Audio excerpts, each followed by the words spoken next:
राधे राधे दोस्तों, कामिका एकादशी की आपको बहुत बहुत शुभकामनाएं। कामिका एकादशी के दिन धार्मिक मान्यताओं के अनुसार इसका व्रत करने से साधक के जीवन में खुशियों का आगमन होता है, साथ ही शुभ परिणाम देखने को मिलते हैं। इस दिन व्रत कथा या पाठ करना बहुत ही जरूरी होता है, इससे व्रत का पूर्ण फल मिलता है।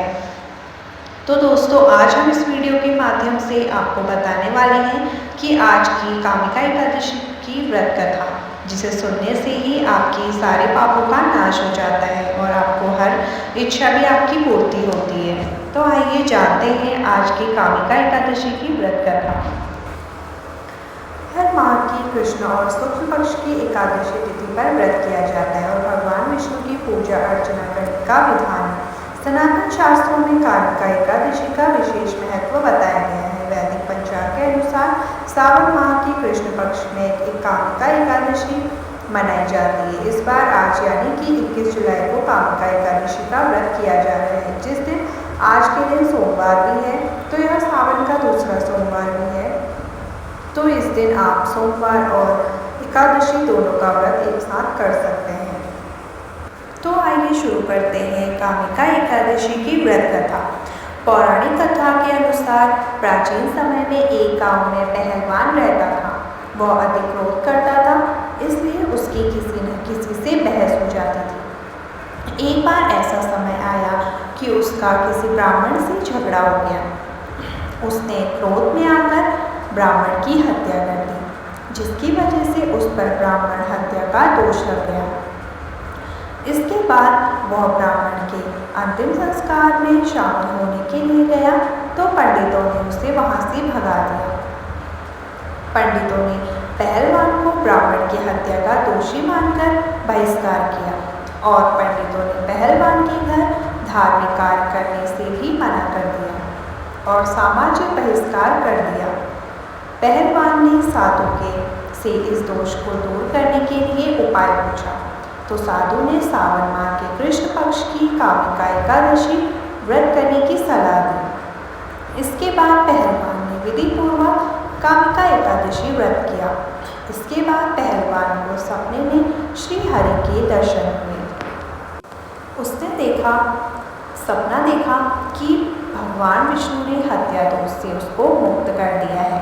तभी से कामिका व्रत की शुरुआत हो गई, जिसके कारण सभी पापों का नाश होता है और सभी आपकी मनोकामनाएं पूर्ण होती हैं। कामिका एकादशी का महत्व। अर्जुन ने कहा, हे प्रभु, मैंने आषाढ़ माह के शुक्ल पक्ष की देवशयनी एकादशी का विस्तार वर्णन से सुना। अब आप मुझे श्रावण माह के कृष्ण पक्ष की एकादशी की कथा सुनाने की कृपा करें। इस एकादशी का नाम क्या है, किस विधि से किया है, इसमें किस देवता का पूजन होता है, इसका उपवास करने से मनुष्य को किस फल की प्राप्ति होती है। भगवान श्री कृष्ण ने कहा, हे श्रेष्ठ धनुर्धरा, मैं श्रावण माह की पवित्र एकादशी की कथा सुनाता हूँ, ध्यानपूर्वक श्रवण करो। एक बार इस एकादशी की पावन कथा को भीष्म पितामह ने लोकहित के लिए नारद जी से कहा था। एक समय नारद जी ने कहा, पिता, मैं आज मेरी श्रवण के कृष्ण पक्ष की एकादशी की कथा सुनने की इच्छा है, अतः आप इस एकादशी की व्रत कथा विधान सही सुनाइए। नारद जी की इच्छा को सुन पितामह भीष्म ने कहा, है नारद जी, आपने बहुत ही सुंदर प्रस्ताव किया है, अब आप बहुत ध्यानपूर्वक से श्रवण कीजिए।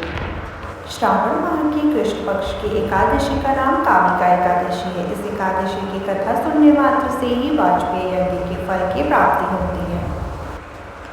सूर्य ग्रहण और चंद्र ग्रहण में केदार और कुरुक्षेत्र में स्नान करने से जिस पुण्य की प्राप्ति होती है, वह पुण्य कामिका एकादशी के दिन भगवान विष्णु की भक्तिपूर्वक पूजा करने से प्राप्त हो जाती है। भगवान विष्णु की श्रावण मास में भक्तिपूर्वक पूजा करने का फल समुद्र और वन सहित पृथ्वी दान करने के फल से भी ज़्यादा होता है। संसार में भगवान की पूजा का फल सबसे ज़्यादा है, अतः भक्तिपूर्वक भगवान की पूजा न कर बन सकने तो श्रावण माह के कृष्ण पक्ष की कामिका एकादशी का उपवास करना चाहिए। जो उत्तम द्विज श्रावण माह की कृष्ण पक्ष की एकादशी का उपवास करते हैं तथा भगवान विष्णु का पूजन करते हैं, उन्हें सभी देव, नाग, किन्नर, पितृ आदि की पूजा हो जाती है, जिससे वह सभी प्रसन्न होते हैं और आपकी सभी मनोकामनाओं की पूर्ति करते हैं। तो मिलते हैं अगली वीडियो में, तब तक सब्सक्राइब करें ताकि आपको अगली वीडियोस भी जल्दी